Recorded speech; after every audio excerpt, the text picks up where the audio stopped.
I am chronically online. I Google lots of things and people when I'm bored.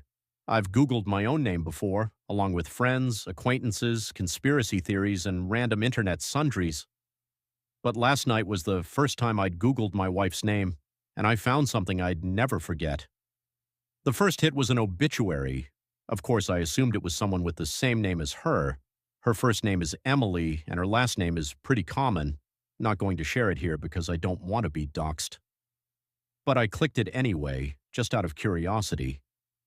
My heart fell through the floor when I saw a photo of my wife on the website. Blonde highlighted hair, dark eyes, and the dates matched up too, 1986 to 2012. According to this obituary, she died when she was 26. I met her when she was 27. There's no way, I thought. This must just be someone who looks like her, with her name and her birth year. But I knew it was too many coincidences to be wrong. When I read the actual obituary, it only cemented things for me. It mentioned her love of horses, her volunteer work at a soup kitchen through her church, and her work as a biologist postdoc. So many details matched up, there was no way it could be a coincidence. "What you looking at?"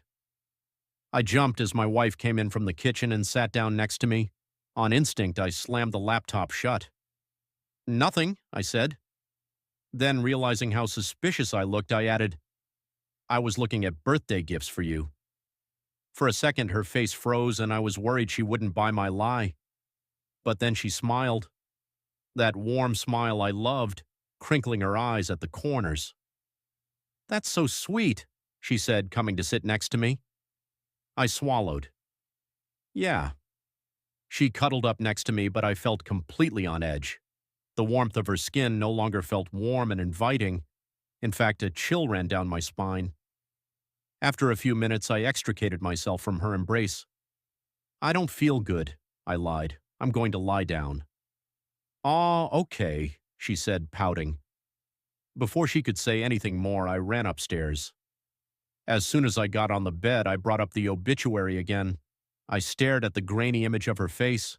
It was definitely her. That warm smile, those mysterious dark eyes. There was no way it could be anyone else. I scrolled through some of the other results, and I realized some of those too were related to her death.